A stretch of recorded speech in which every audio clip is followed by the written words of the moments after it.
done it with pure class and absolute style. Tadej Pogacar, world champion! Salut à tous et bienvenue sur le deuxième épisode, le vrai premier épisode de la saison 2 de Hors Catégorie. On a pris notre temps et on est de retour pour vous faire un épisode spécial sur les classiques du printemps. On est d'accord que je pense que c'est le meilleur moment de l'année. Salut les gars. Salut Hello. Nico, salut Anto. Donc on va attaquer directement avec on va débriefer les courses qui sont passées et puis on va faire un petit pronostic pour la suite de la saison. Des classiques uniquement pour l'instant. On va parler de Milan-San Remo, qui a vu la victoire de Mathieu Van Der Poel. J'ai vu plus que la victoire, j'ai vu 211 kilomètres, n'en déplaise à Anto. T'as dû quand même. Tu savais pas quoi faire cet après-midi-là, non? Non, mais ça monte en pression, moi, toute la course, oui, il se passe pas grand-chose, on est tout à fait d'accord. Après le Turquini, bah après ça descend et ça longe la côte, donc ça devient quand même joli. C'est vrai qu'au début, il se passe vraiment rien et c'est pas forcément beau. Voilà, après, vers le 80 km de l'arrivée, ça commence à être joli et bah tu sens la pression monter avant les capis.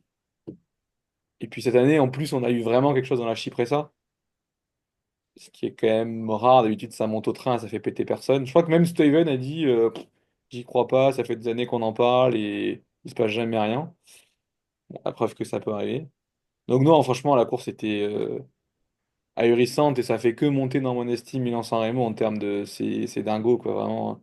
La boule au ventre pendant 40 minutes, à pas savoir ce qui va se passer. Et 40 voilà. minutes sur une course de combien de temps, quoi. Mais bon, c'est cool, Oui, hein. c'est d'accord, mais après, s'il n'y avait pas ça, si on faisait pas 300 bornes avant, bah les mecs, tout le monde passe et il n'y a aucun intérêt. Ils sont tous Bien en pleine sûr. forme quand ils arrivent là. Là, tu les as quand même un peu fatigués. Donc on pourra toujours débattre de est-ce que ça sert de courir 300 bornes, mais s'il n'y avait pas ça, si tu leur fais 50 bornes et tu arrives à la Chypressa, bah, tout le peloton passe et il n'y a aucun problème, quoi. Donc non, non, et c'était spectaculaire. Et puis bon, bah, victoire de Mathieu Van Der Poel, donc c'est très content.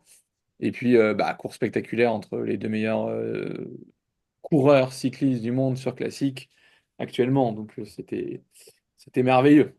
Et puis on avait un petit invité surprise dedans.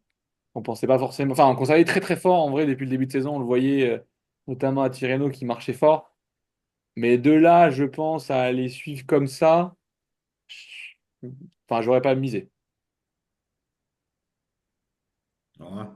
L'année dernière, ils les avaient déjà suivis. Oui. Donc, c'est des bosses. Bon, peut-être. Mais la Cipressa, c'est une bosse qui lui correspond bien. Même le Poggio, c'est pas des bosses trop, Non. trop dures. C'est pas comme. Bon, on l'a vu. On en reviendra un peu après, mais on l'a vu là. Juste pour préciser à nos auditeurs, on parle de Filippo Ganna parce que vous ne Ah l'avez oui, toujours pas Oui. nommé, qui au final fait deuxième en réglant Pogacar au sprint. Je tout vous à fait. laisse. Merci Nico, mais effectivement, je pense que c'est quand même des bosses qui lui conviennent mieux que le Tour des Flandres, où c'est vraiment très court, très pentu, où ça lui correspond moins bien. Là, que ce soit la Cipressa ou le Poggio, c'est quand même pas très pentu. Et quand on voit, bah, ça avec son poids, je crois qu'il fait 85, enfin, ou 85, Ouais, c'est 90. ça, 85 kilos. Les watts qu'il est obligé de développer. Alors, bon, sur du 4-5%, on sait que c'est le meilleur rouleur du monde. Il peut les développer. Bon, sur du 17 à 20%, comme dans le Tour des Flandres, c'est un peu plus compliqué. Mais non, pas surpris de voir Philippe Ogana accompagner Van Der Poel et, euh, et Pogacar, surtout sur la forme qu'il avait montrée avant sur Tirreno. Ouais, Ça me t'attendais pas à va. un Pedersen, un peu plus quand même. Bon, on reparlera de Ghana après pour la suite, je pense. Du coup, il y a plusieurs trucs. Il y a les treks que je pas, moi, j'ai pas des 211 km, donc je les ai pas vus. Et, euh, et la stratégie du AE, du coup, qui a été différente de l'année dernière, ils ont quand même réussi à monter la Chypressa sous les 9 minutes, ce qu'ils avaient annoncé. Ça a fait quand même une sacrée différence. Ouais, bah finalement ça fait une sacrée différence, mais dans le résultat, non, parce que donc oui, ça a fait une différence dans le sens où la physionomie de la course était complètement différente. Et c'était quand même surprenant qu'il soit si vite 3 en vrai, je trouve. C'est le seul truc qui m'a vraiment surpris. Qu'il attaque ou qu'il fasse péter plein de monde, oui, par rapport à d'habitude.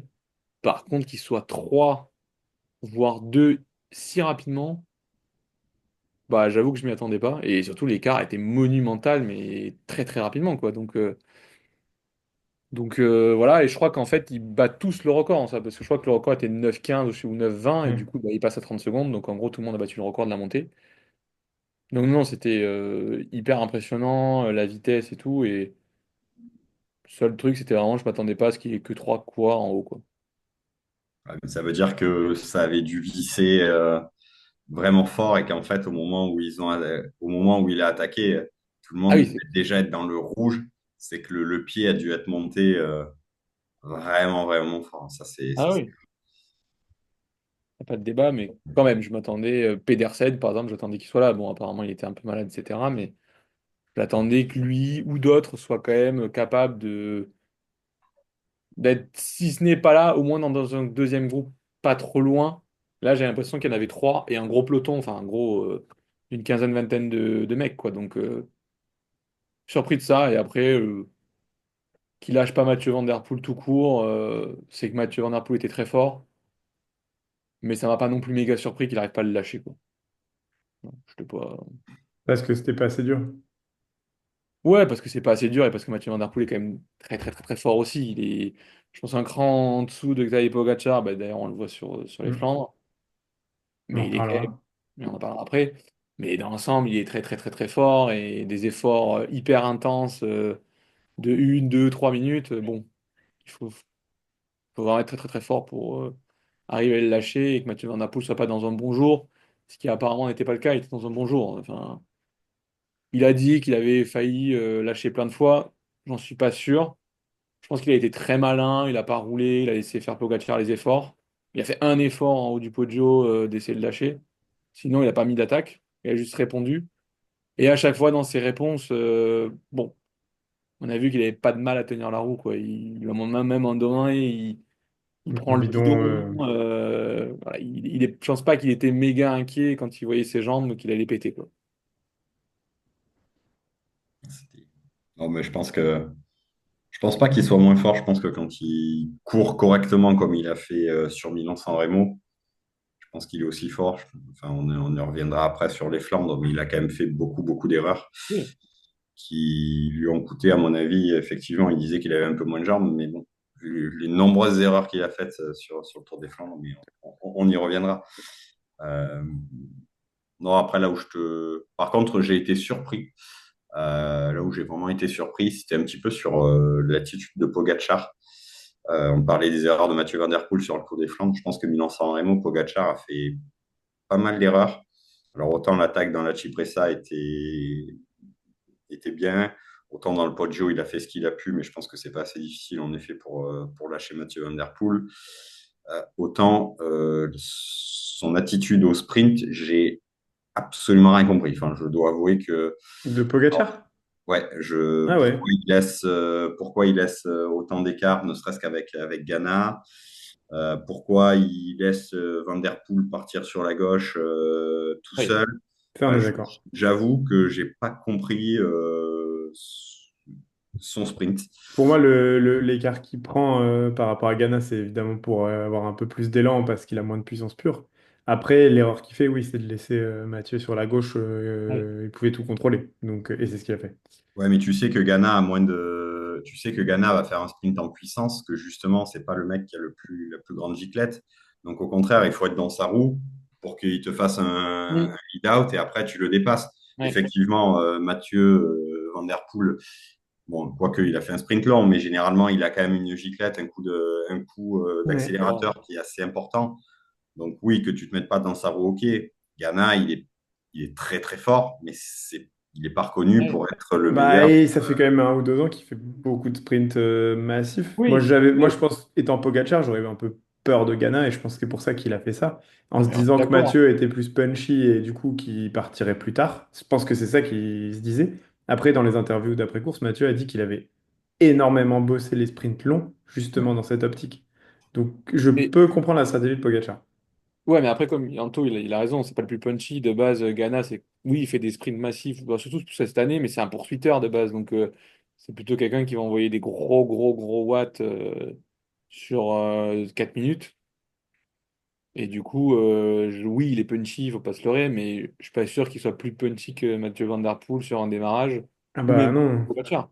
Mais c'est bien pour ça que moi je pense que Pogacar il n'a pas fait forcément un mauvais choix à ce niveau-là, parce qu'il voulait les surprendre. C'est pour ça qu'il a pris 2 mètres de retard, tu vois. Ouais. Il voulait les surprendre et avoir ce petit cran d'avance qui fait qu'il rentre pas les autres. Mais De- il n'avait pas 36 choix. Si tu pars sur un sprint pur comme ça a été, bah il perd quoi. Ouais, mais même de toute façon, de toute façon, c'était trop tard. Enfin, je crois que je vous avais envoyé un message pendant la course. Quand je vois qu'il lâche pas dans la cypressage, je dis c'est bon, Mathieu Van Der Poel, il va gagner. À moins de, quand ça arrive en bas, Ghana rentre, il se regarde un peu, Ghana part, et voilà.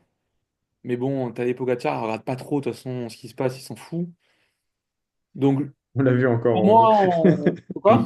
On l'a vu au rang 2, ouais. Non, mais oui, de toute façon, enfin, quand tu nous disais, ouais, ça va se regarder si ça se trouve, et Mm. Matt, machin, je t'avais dit, bah non, parce que Pogacar, il regarde pas.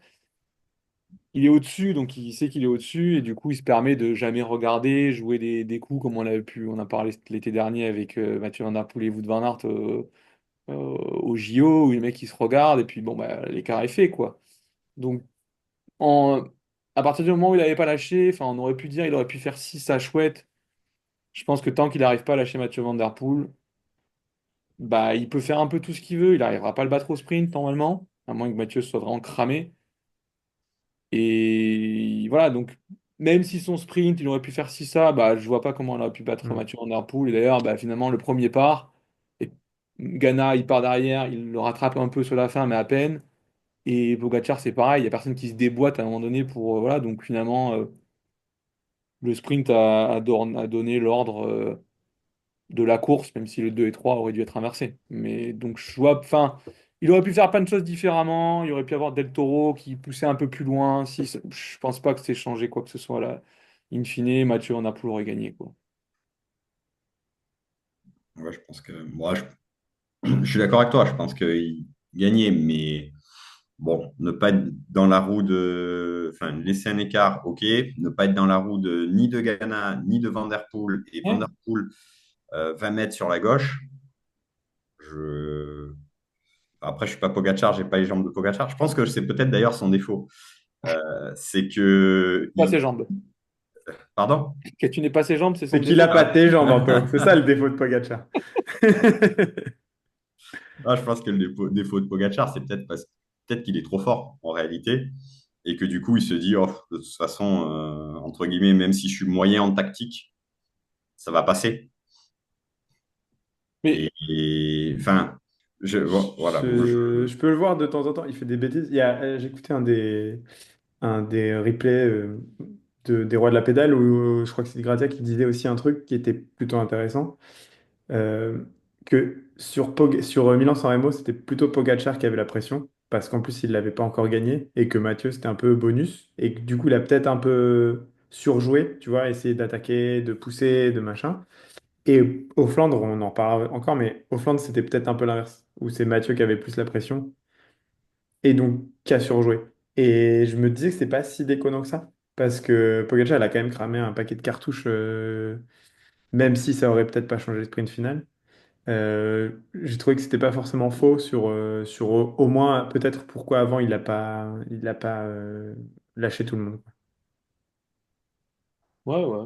Parce que quand il met l'attaque où Mathieu va chercher le bidon, l'attaque elle est bidon en vrai. Ah oui, il est pas top. Ouais. Tu vois, elle est pas folle et du coup ça fait presque il re-attaque parce que il essaye mais en fait il sait que ça va pas y aller, il est pas convaincu. Mathieu il voit que c'est pas une vraie attaque donc il est pas convaincu non plus. Ouais, Ghana il arrive à rentrer une fois, deux fois, trois fois. Ça prouve quand même qu'il y avait un manque de Ah, il manquait quelque chose à Pogacar aussi. ouais, mais là, ils sont rentrés plein de fois aussi. Si tu reprends la course, combien de fois Mathieu Van Der Poel et Tadej sont partis dans une montée et ça Deux rentre. fois. Deux fois. Attends, Trois fois avec le Tyenberg. il y a Tyenberg, Paterberg, Koppenberg, non? Il part 3 fois pour moi. Je crois que Paterberg, sur un des deux, ils sont encore au moins trois ou quatre. D'ailleurs, il y a un moment où c'est pas Mathieu qui suit, c'est Wout ah, il y a Steenbek-Dries ou les aussi. Trek. Mais en fait, oui, Pogacar a attaqué autant de fois là au rondo, mais c'était pas forcément les mêmes qui suivaient. Ouais, et puis c'est pas la même difficulté, je trouve aussi. Lâcher tout le monde au rang 2, c'est pas la même chose que. Il y a que deux tentatives à Milan-San Remo. Au rondo, t'en as 20.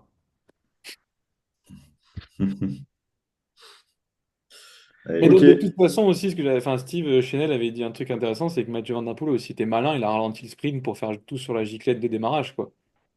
Et pas justement faire ce que fait Van Aert, même si c'est pas les mêmes qualités, où apparemment il aime les sprints où il arrive lancé vite. Ouais.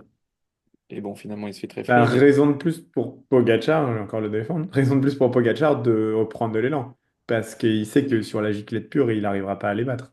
Au moins Mathieu. ouais, mais du coup, peut-être pousser à rouler vite, alors que là, du coup, bah, il s'arrête à moitié, il met des coups de frein et tout, hein, on le Vous voit. dites qu'il est pas très bon en tactique à ce niveau-là et il va pas en plus prendre la tête du sprint. Non, non, mais de toute façon, enfin, si je vais revenir, il aurait pu faire ce qu'il voulait, je pense qu'il perdait au sprint. Donc, à 2 à 3 et peut-être s'ils sont 6 ou 7 mais C'est là, c'est pas une de ses plus grandes qualités. Si on parlait des défauts de Pogacar, c'est pas une de ses plus grandes qualités d'arriver au sprint.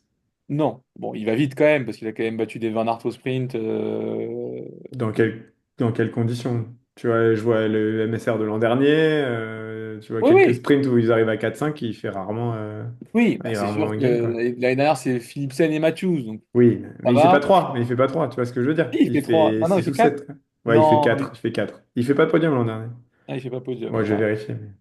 Non, non, mais t'as raison, il doit pas faire podium, il doit être derrière Pedersen ou j'en sais rien, mais bon, c'est quand même des sprinters. Euh, il fait 4 je crois, à Milan-San Remo, battu une année d'avant, je crois, par. Ah, il fait 3, autant pour moi. Je crois. C'est l'année d'avant où il fait 4 derrière Van Aert et Ghana. Bon, bah, de nouveau, c'est des mecs qui savent sprinter, quoi. Donc, c'est quand même un bon sprinter. Après, c'est sûr que face à Van Aert ou Pedersen ou Matthews ou Philipsen ou Van Der Poel ou Ghana, il risque de perdre. Mais il a déjà battu des Van Aert au sprint. J'ai Ah, pas envie de rebondir là-dessus. on en parlera après. Il n'y a pas que lui, hein, il y a des grimpeurs qui le battent au sprint. Donc, Tout à fait. euh, ok, bon, bah, du coup, c'est tout pour ça. Vous avez pas rebondi sur les treks. Du coup, les treks, ils étaient hors jeu dès le début. Ils ont Bah, rien ils n'ont fait. rien fait. Alors, est-ce qu'ils savaient que Pedersen n'était pas bien? Je sais pas, parce que je crois qu'il n'était pas bien. Ouais, il était malade la semaine d'avant. Mais bon, on a bien vu tout ce qu'a fait Dillier, qui a roulé pendant 200 kilomètres, qui a fait ça, et les treks étaient tous derrière. Alors, je comprends pas pourquoi du coup. Dire non. Qu'est-ce que vous foutez de tout cela si c'est pour pas rouler à 150 bornes de l'arrivée? Pas forcément d'intérêt. Et donc, non, ils ont rien fait de la journée. Et c'était un peu décevant. Ah, je pense qu'ils ont voulu tenter un coup de bluff en disant on est là et se dire bon bah si jamais sur un malentendu ça passe ou s'il n'y a pas d'attaque ou si quoi que Ouais. ce soit Pedersen tu vois en disant je pense qu'ils ont tenté un coup de bluff en sachant que Pedersen n'était pas forcément très bien et ils se sont dit bah en attendant sur la course on fait comme si Ouais. bon in fine c'est pas passé mais bon, après est-ce que c'est scandaleux je sais pas. Non. Est-ce que c'était vraiment à eux de rouler? Bon. Non, Il y parce a que quand même même, il y a quand même même une série de GPA, télé encore. exprès sur Mats Pedersen qui dit qu'il veut absolument gagner un monument, qui met tout, qui s'entraîne que pour lui, etc., etc. Et après, ils annoncent qu'ils vont faire péter tout à 100 bornes, que les Trécapis vont les passer à je sais pas combien. Ils annoncent beaucoup de choses et au final, c'est pour ça aussi qu'il y a des attentes et que derrière, bah, ils déçoivent un peu. Ouais, mais si t'es malade, t'es malade. Après. Ouais, ça malheureusement, je Et pense ils que peuvent, quand on voit la forme de Stuyven, round 2, ils ne pouvaient pas avoir de plan B, quoi. Il était là, je sais même pas s'il était Je là. sais même pas s'il était là, non. Bah, tu vois, même au round 2 ils ont pas joué deux cartes, ils ont joué Pedersen.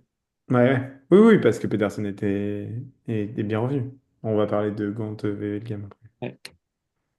Voilà. Ok, ok, on passe au Grand Prix E3. On a la victoire de Mathieu Van Der Poel devant Mats Pedersen et Filippo Ganna. Tiens, tiens, tiens.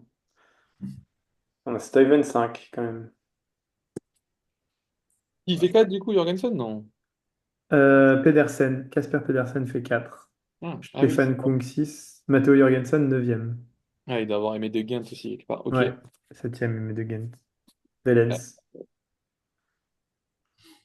moi, je pense que moi, c'est pas pour moi, c'est pas la course où il y a le plus à dire, hein. Il y avait le grand favori au départ et c'est celui qui a gagné à la fin. Donc, voilà, c'était sans surprise, on va dire.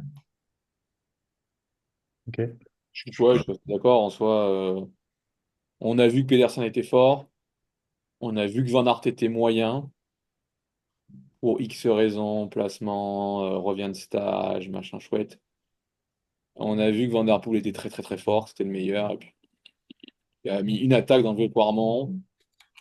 Derrière, il a, je pense, pendant je sais pas combien de kilomètres, 5-10, il était à 10-15 secondes. Et puis, il arrive dans ce fameux Karnemel-Beckstraat que je peux pas saquer. Et puis, il monte, et là, l'écart monte. Mais ça me rappelle l'année dernière, il avait fait pareil avec Van Aert, où il avait un écart avec Van Aert en haut du Paterberg, je crois, après sa chute. Van Aert rentrait petit à petit, et il arrive dans cet endroit-là, et là, l'écart se remet à augmenter de façon exponentielle. Donc, je pense qu'il se gère, et à ce moment-là, il en remet une couche. Donc, ça m'a fait penser à la course de l'année dernière de l'E3. Vraiment, c'était exactement Ouais. pareil. Même sa célébration, à la fin, était la même. Donc, Mhm. copier-coller pour le coup de ce qui s'était passé.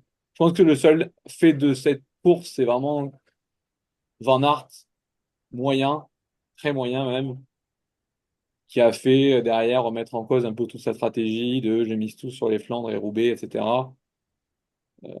qu'on a vu sur cette course. Mais après, est-ce qu'on était surpris du niveau des trois autres? Non. Et de l'écart de niveau entre les trois autres? Pas vraiment non plus, quoi. C'était pas mal pour Pedersen pour se remettre en selle, mine de rien, quand même. Après un décevant Oui, Milan-San carrément. Remo, du coup. T'as raison, c'est vrai que vu que Milan-San Remo qu'il avait fait, tout le monde se disait, oh, bah, peut-être il est pas si fort, et en fait, il était malade, quoi. C'était un accro. Si Non. ce n'est de voir quand même l'impact finalement, l'impact que peuvent avoir des stages, bon, outre sur l'aspect physique, mais on le voit, si on compare au Tour des Flandres, enfin, il a été Van Aert, qui est allé se préparer Taille 2 à Tenerife, je crois. Finalement, a fait très peu de courses cette saison, ou du moins des courses pas aussi avec qui frottent beaucoup moins et où le placement est beaucoup moins important. Euh, et là, on l'a vu, il était systématiquement mal placé, il était très loin, il était dans le peloton. Donc, même s'il était fort de toute façon, je pense que ne serait-ce que son placement faisait que de toute façon, il ne pouvait pas influer sur la course.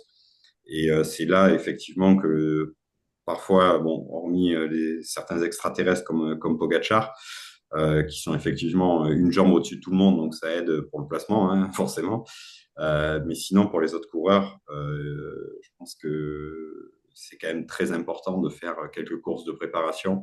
Je sais que c'est moins la mode maintenant comparé à avant où effectivement les coureurs se préparaient sur les courses. Aujourd'hui, ça se fait beaucoup moins. Mais c'est quand même, ne serait-ce qu'important, peut-être pas pour le physique, mais sur le placement. Et aujourd'hui, le placement à leur niveau, enfin, à tous les niveaux d'ailleurs, mais encore plus à leur niveau, je joue pour 90% du résultat final, voire peut-être plus. Donc ouais, Surtout sur ce genre de parcours, hein, pour le coup. surtout sur ce genre de parcours, ouais, tout à fait. Donc, Après, pardon, vas-y, je croyais que t'avais non, non, fini. je disais, voilà, moi, c'est un peu ce que je retiens du E3, c'est plus cet enseignement-là que la course en elle-même, parce que, comme l'a dit Hugo, effectivement, c'est du copier-coller par rapport à l'année dernière. Après, par contre, enfin, on a dit que Van Aert, nana, le placement. Mais est-ce que Van Der Poel ou Pedersen, ils avaient le même problème de placement, c'est-à-dire 15e ou je sais pas quoi en bas du Paterberg? Ils auraient fait la même course, auraient terminé une anecdotique 11e place ou quoi? 15e, je crois. 15e? J'y crois pas. Enfin, je pense que, et on l'a vu dans le vieux Quarmont là avec Van Der Poel, alors il fait un effort surhumain autour des Flandres, hein, mais il double je sais pas combien de personnes. Donc, et même Jorgensen, qui est pas si loin devant Van Aert, au pied du Taillenberg, il remonte, quoi. Donc, enfin, je veux bien l'histoire de placement, mais pour moi, il y a aussi un problème de jambes, alors potentiellement lié au fait qu'il revient de stage, potentiellement Ouais, un mais, match. oui, mais c'est pareil, t'as pas le rythme. Enfin, t'as beau faire ce que tu veux, du derrière Ouais. Ça, sprinter ou c'est quoi que ce ouais, soit, c'est ta première course, t'as pas le rythme. Non, non, mais Et ça, je sais. pas le remplacer. Et je pense que c'était plus. Enfin, le Tour des Flandres nous a montré que c'était plus ça. C'est-à-dire que, bah, en fait, c'était course de rentrée et que, bah, en termes de placement et en termes de rythme, bah, tu l'as pas. c'est pas forcément si déconnant, c'est juste qu'il y a des énormes attentes autour de Van Aert et qu'on attend à ce qu'il soit au top de sa forme dès le début de la saison, alors que 3, je me retrouve à défendre Van Aert. Alors que le 3 c'était sa course de rentrée et qui, voilà, c'est exactement ce que vous dites, il fallait qu'il reprenne le rythme, il fallait qu'il reprenne le rouler en peloton. Rouler à 5 en haut du tail et rouler à 150 en peloton sur les pavés, c'est quand même pas tout Oui. à fait la même chose, quoi. Enfin, on a des attentes sidérantes, mais ça, c'est pas nous qui les avons, hein, Non. c'est c'est la Ça, c'est pas presse. nous. Mais il avait quand même fait déjà 2 courses pavées avant de partir en stage, donc quelque part, il avait déjà repris, et c'est juste que il avait déjà, je crois, fait 11e, justement, je crois, au Het, et après, il fait 75e à je sais plus quoi, d'ailleurs. Et je pense que du coup, quand il est revenu de stage et qu'il refait une course un peu anecdotique, loin de tout le monde, bon, euh, Ouais, mais vu sa programmation, c'est peut-être pas, enfin, c'est pas dénué de sens. Je pense que non, non, c'est pas dénué de tu sens. vois, tu peux faire 75 si vraiment c'est une course, comme tu dis, de prépa. Si tu te fais une semaine, alors je n'ai pas ces données Strava, mais si tu te fais une semaine à, je sais pas, à 1000 bornes pour eux, bah, c'est normal qu'à la fin, le dimanche, tu sois un peu cramé, quoi. Non, non, mais je suis d'accord. C'était juste pour moi, c'était pas qu'une question de placement C'était au vendredi, pied hein, de le 3. Steinberg. De quoi? C'était le vendredi, le 3. Après, ils n'ont pas les mêmes semaines que nous. Non, non, mais il Oui. était rentré le mercredi, tu vois, Oui, pareil, les oui, stages, l'altitude, machin chouette, toujours ces trucs-là, mais pour moi, c'était pas qu'une question de placement au pied du Steinberg qui expliquait que Van Aert faisait 15e, etc. Et on a voulu tout mettre sur le fait qu'il avait peur, qu'il savait plus se placer. Pour moi, il y avait d'autres choses. Les jambes n'étaient pas là. Et pour moi, c'était ça qui me saoulait un peu après le 3, c'était ah, il sait plus machin. Oui, potentiellement, et on a vu que pas tout à fait, mais il y avait aussi une question de jambes qui répondent pas comme il veut. Et d'ailleurs, cette année, il répète au Tellenberg quand même fort euh, au Tour des Flandres. Bref, ça pour dire que voilà, De toute façon, quand tu as les jambes, c'est toujours plus simple de se placer aussi. tout à fait. il y a ça aussi. Donc, on a beau faire ce qu'on veut, mais Ok, du coup, en parlant de jambes retrouvées, on parle de Gant Wevelgem, avec une superbe performance de l'ami Mats Pedersen, qu'on a enfin gagné une quand même. ouais, puis Euh, il y a 3 ou 4 fois qu'il a gagné d'affilée. ouais, ça doit être ça. Ouais, je sais plus, 3 ou 4. Ouais. Et il a quand même fait une super perf, hein, en partant et en Oui. repoussant le... Non, pas une super perf, du Ah coup? si, bah si, si, si, Ah, si, si. merci, d'accord. Hallucinant, Il a roulé hallucinant. tout seul, il a retenu le peloton, et 2, 3 fois, on a cru qu'il allait craquer, et au final, il est revenu et il gagne tout seul. Ah non, non, non, bah, je repensais à l'année dernière où je disais qu'il avait couru n'importe comment. Bon, c'est un peu ça, hein, mais pour le coup, il a tenu, il a gagné, donc bravo à lui, mais c'est vrai que c'était assez ahurissant de se dire il va rouler tout seul. Et finalement, bah, derrière, ils ont roulé quand même à. Bon, c'était des équipiers, je pense, fatigués. Ils n'avaient pas beaucoup, je crois qu'ils étaient 3 à rouler, mais ils reprenaient rien, quoi. Vraiment, genre 10 secondes. In fine, ils ont dû reprendre quoi, 20 30 secondes sur le truc? Bah, je sais pas, mais. Il finit à 50 secondes. Ouais. Ouais, ouais, bon, après, dans le dernier kilomètre, il doit relâcher et célébrer, hein, mais les autres, ils sprintent, donc ça mène des trains. Mais franchement, performance ahurissante. Pour le coup, j'étais waouh, il est fort quand même. C'était pas Il était pas en mode prépa, lui, du coup, pour dire je fais des efforts de ouf pour préparer la suite. Ronde 2 et Roubaix. Si, si, mais de là à tenir un peloton tout seul, Peut-être qu'il est parti en disant on va voir ce que ça donne, je fais un énorme effort et puis advienne que pourra. je pense que oui, sachant qu'en plus, il sait qu'il a Milan. Donc derrière, si lui, il part pas tout seul, bah, il va rouler pour Milan dans le sprint et je pense que ça n'intéresse pas non plus des masses. Donc il savait que c'était un peu sa seule chance de gagner, c'était de tenter un coup un peu lointain. Bon, mais ça a marché, bravo à lui. Mais c'était ouais, c'était très, très, très impressionnant. Donc toi? Ah non, je pense que c'est une course qui lui correspond bien, un peu plus facile que les autres, mais quand même une course de guerrier, hein. On va pas minimiser. Et c'est vrai qu'il y a un petit peu moins de monde que le Tour des Flandres notamment, ou que le 3. On a vu qu'il était en forme. Je pense que la forme s'est confirmée. Bon, surtout après, quand même, c'était le vendredi, effectivement. Pour mettre ça le dimanche, c'est ça que j'ai trouvé très, très fort, parce que la performance qu'il a fait, bon, il était pas si loin que ça, finalement, de Van Der Poel. Enfin, il était dans le jeu, il fait deux.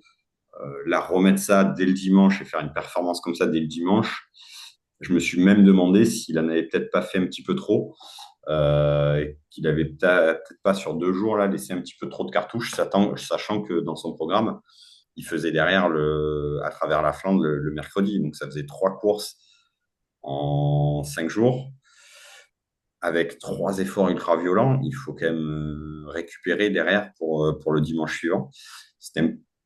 j'avais presque peur de ça. Bon, il n'a pas été mauvais dimanche, mais finalement, est-ce que s'il n'avait pas fait autant Parce qu'une d'efforts de que moins, ouais. Peut-être que. est-ce que ça aurait changé quelque chose? Je ne sais pas. Après, je ne suis pas entraîneur, hein. Je suis beaucoup moins compétent que je pense que les entraîneurs Lidl. Mais effectivement, c'est une question que je me suis posée. Mais en tout cas, j'ai trouvé ça très, très impressionnant. Ok. On enchaîne. Toi, tu dois être content quand même, Nico, parce que vu que tu nous bassines Ah avec bah, je voulais qu'il en un claque match, une, il en a un match. claqué une belle quand même. Et avec une belle manière, de belle manière. Donc, je suis plutôt content pour lui, ouais. Ouais, Ok, et puis, on on a vu un continue. beau maillot aussi à l'arrivée. On a eu le temps de bien voir les sponsors et tout. C'était sympa. On continue sur une course qui a donné un vainqueur surprise.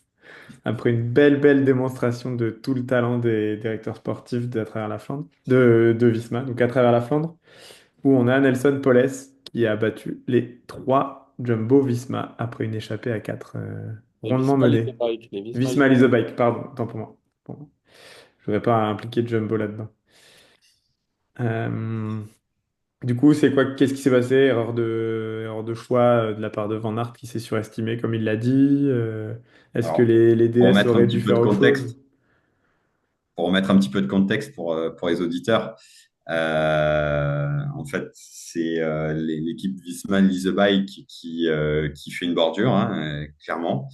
Ils se retrouvent, bon, ils sortent du peloton à 4, À ou 3, 3. À 4 3. avec Affini qui a sauté après. Ouais, voilà, c'est ça, à 4 avec Eduardo Affini qui après a sauté.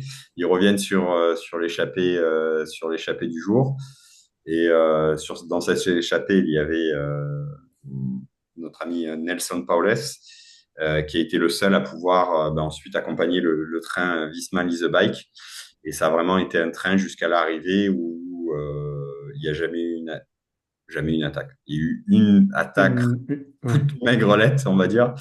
Mais sinon, en fait, on aurait presque pu croire qu'il jouait la victoire de Nelson Paules, qui lui est de l'équipe Education First.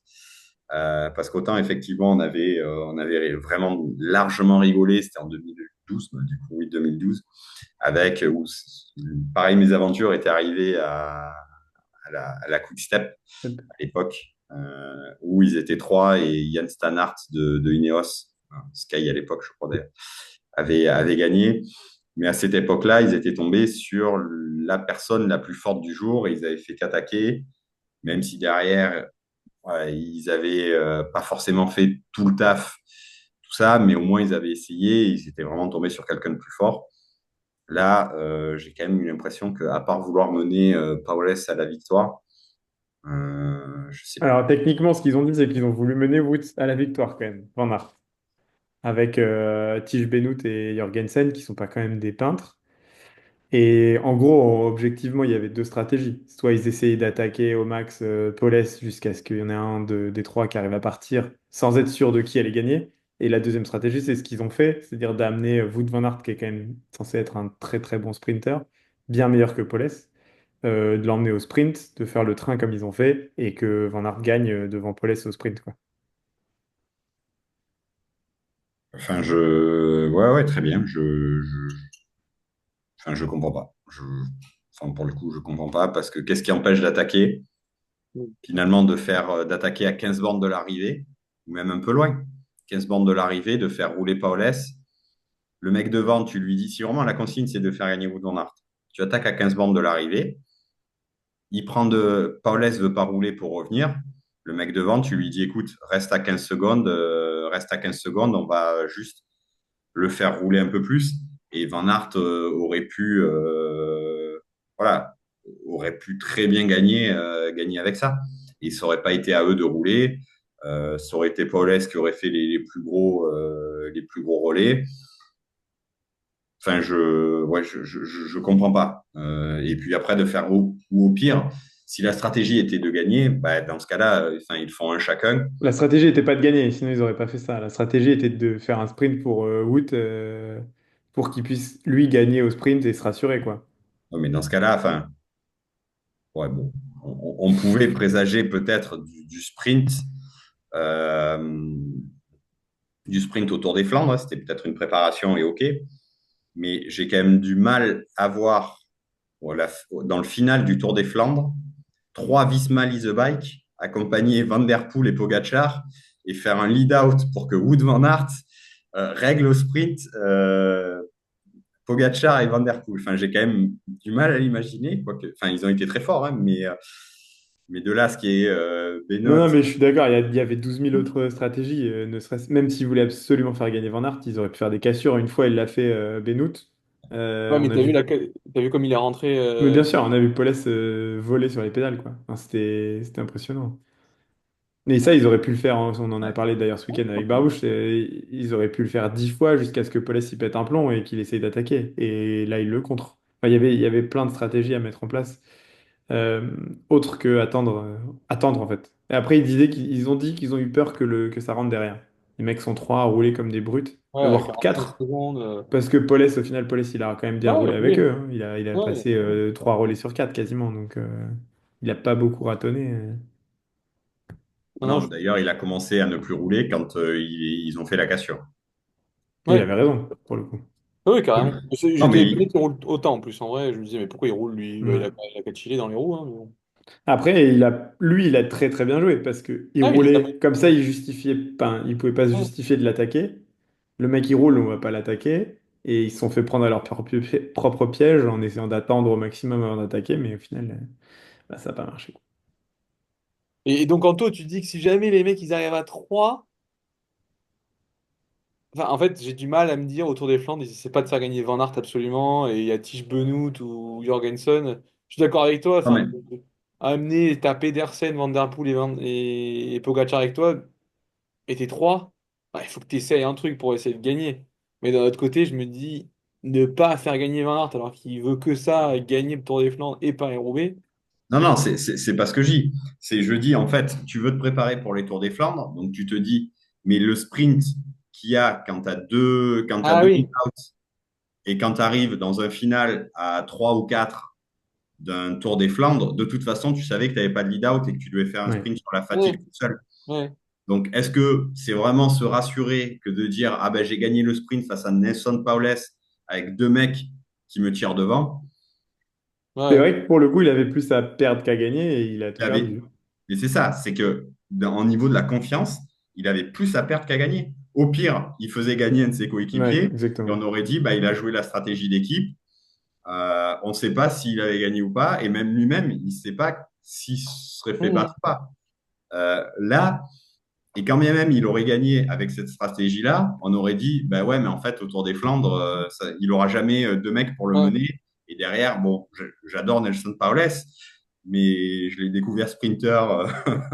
Je l'ai découvert sprinter. Moi, je l'avais Mais découvert avec le pas maillot du du... meilleur grimpeur sur le Tour de France, quand même. Voilà. Donc, Mais a face, priori, pas trop sprinter. ça reste un, ça reste un excellent coureur, quelqu'un qui est capable d'aller vite. Mais face à un Mathieu Van Der Poel et un Tadej Pogacar dont on savait qu'il serait là dans le final du Tour des Flandres, est-ce que ça rassure de battre Nelson Paulès au sprint? Pas persuadé. Après, je comprends Et qu'il veut gagner des accessoirement, courses. Là, pour le coup, ça a rajouté un petit peu de désaccord dans la Visma. Quand on voit les interviews, notamment de Jorgensen à la fin de la course. Et je t'avoue qu'on s'est posé la question en regardant le round 2 à un moment, est-ce que Van Aert fait pas le train pour Jorgensen aussi? Parce que il y a plusieurs fois, c'est Van Aert qui a ramené le peloton. Il y avait Jorgensen collé à la roue. Si vraiment ils avaient fait la stratégie d'équipe pour Van Aert, peut-être que Jorgensen il aurait pu refaire des cassures. Là, on avait l'impression presque que c'était Van Aert qui qu'emmenait Jorgensen le plus loin possible, quoi. j'avoue, on pourra en revenir là-dessus, mais j'ai pas compris la stratégie Visma. Pour Je moi, pense que ils c'était auraient chacun pu pour faire soi, bien hein. mieux. Enfin, ils se retrouvent encore à 3 dans les 10. Mais ouais, Et j'ai zéro sur le pas podium. compris. Et 0 sur le podium. Ouais. Après, c'est Euh, une course où c'est vraiment les jambes qui parlent, quoi. Donc, tu peux faire toutes les stratégies que tu montes. Si tu as déjà Van Ouais, Der Poel et Pogacar, ouais, mais en du coup, fait, on peut, à un on peut moment, fermer le chapitre à travers la Flandre et on ouais, peut attaquer le gros chapitre. Sachant la que ça fait meilleure déjà course. 1 heure qu'on parle de ça. On peut attaquer le round 2 alors. Bah, la meilleure course du monde, quoi. La meilleure course du monde. On rappelle quand même que Nico fait quand même top 70 sur la cyclotouriste la veille. C'est quand même fort, quand même. C'est ça. Bravo à lui. Juste derrière Hugo, à deux Ah ouais. places. À Avec deux, un une super place. lead-out. Un super lead-out. Bah alors, la différence entre quelqu'un qui sait prendre un lead-out comme Anto et quelqu'un qui en fait qu'à sa tête, c'est toi. Ouais. Mais bon, après, au moins, t'as sauté du groupe. Enfin, j'ai fait sauter tout le groupe, quoi, derrière. Il restait que toi et François. Et un autre gars, on sait pas d'où il sortait. Mais bon, bref, on va pas revenir sur notre stratégie. Bon, c'est parti pour le Tour des Flandres 2025 qui a vu la victoire de Tadej Pogacar devant Mathieu Van Der Poel et Non, devant Mats devant Pedersen et Mathieu Mathieu. Hassan Et et Mathieu Van Mathieu Der Van Poel. Der Poel. C'est Est-ce que bien c'est pour une Mats. Est-ce surprise? que c'est une surprise? Qu'est-ce qu'on en dit à première vue? Après, on ira dans les détails. Ah, enfin, pour moi, c'est une demi-surprise quand même. Euh, Parce qu'après ce que Mathieu Van Der Poel avait montré à Milan-San Remo, voilà, je pense que moi, j'en ai déjà un petit peu parlé tout à l'heure, mais je pense qu'il a fait trop d'erreurs. Mais c'était quand même pour moi, peut-être, il avait quand même peut-être un avantage, au moins psychologique. Enfin, je veux dire, il est chez lui, hormis effectivement, c'est le Vieux-Cormont, qui correspond un peu moins à ses capacités. Sinon, tout le reste, ça correspond beaucoup plus à ses capacités que le Poggio ou la Cipressa, hein, même, qui sont des cols quand même un peu plus longs. Poggio, voilà, le Poggio correspond peu ou prou à l'effort qui est fait sur le vieux Cormont, 4-5 minutes, donc qui est plutôt à l'avantage de Pogacar. Moi, je trouve que c'est quand même une petite surprise. Alors, je tombe pas dessus, Surprise! mais je mettais quand même plutôt Van Der Poel 1, Pogacar 2. Si j'avais vraiment eu à faire un choix, ça aurait été l'inverse. Ah ouais, ok. Je vais poser une question, peut-être un peu con. Est-ce que du coup, c'est Pogacar qui a gagné 100% ou est-ce que c'est un petit peu Mathieu qui a perdu quand même? Après, Anto, il voyait pas Pogacar gagner le Giro l'année dernière. Non, en vrai, il y a plein de choses qui vont pas dans la course de Mathieu Van Der Poel. Apparemment, déjà, il était un peu malade avant, donc je pense que ça aide pas forcément. Il est quand même tombé, c'est pareil, ça aide pas forcément. Et il a fait quand même pas mal d'erreurs de placement. Bah, dont Dans la chute. La chute le- est complètement due à une erreur de placement, quand même. Il doit pas être là, effectivement. Après, je pense qu'il chute pas trop gravement, mais ça fait quand même un petit truc, mine de rien. Et Ça fait puis, il un doit petit faire un truc, effort pour plus rentrer. ça fait un effort, voilà. Donc, non, non, dans la course de Mathieu Van Der Poel, il y a plein de choses à changer. Dans l'avant-course aussi, puisqu'apparemment, s'il a été malade, bah, du coup, c'est pareil. On a vu avec Pedersen à Milan-San Remo que c'était pas ouf. Donc, il y a pour moi plein de choses qui vont pas. Après, est-ce que j'aurais mis Mathieu Van Der Poel devant Tadej Pogacar avant? Je pense pas. Je pense que Tadej est un tout petit peu au-dessus, même si c'est les deux meilleurs. Donc, moi, la seule surprise, c'est de voir Mathieu Van Der Poel terminer avec les autres.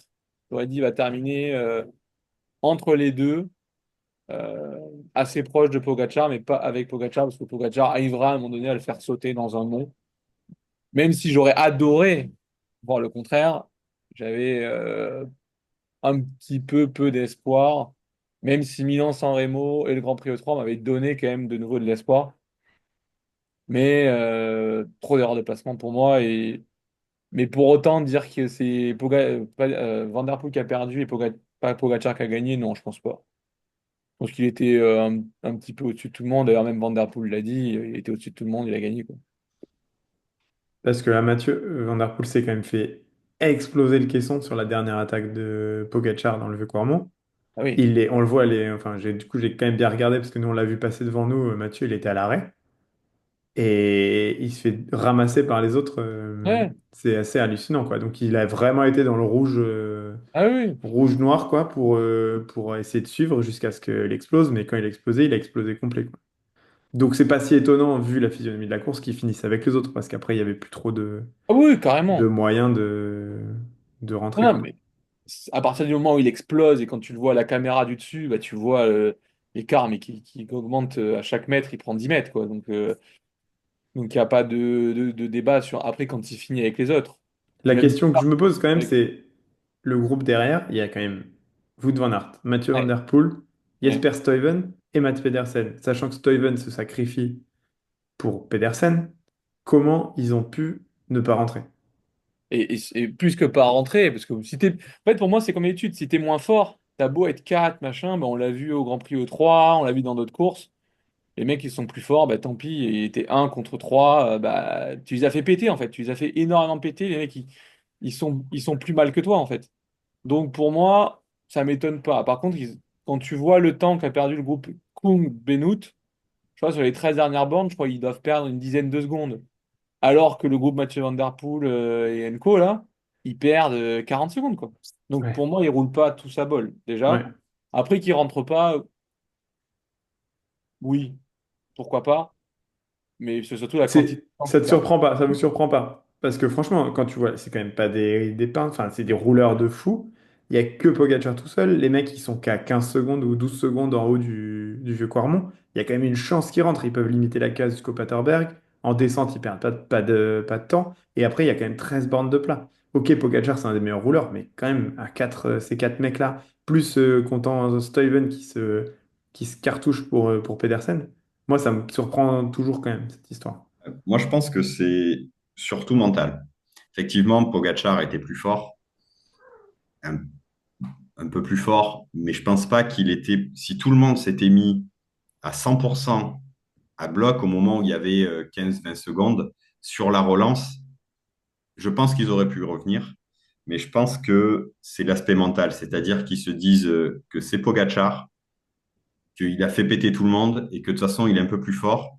Et presque, tu les sens. Enfin, alors, ils étaient fatigués, certes, mais je les ai pas sentis la bave aux lèvres et à vouloir tourner et revenir à bloc à tout prix, alors qu'ils étaient à 15 secondes.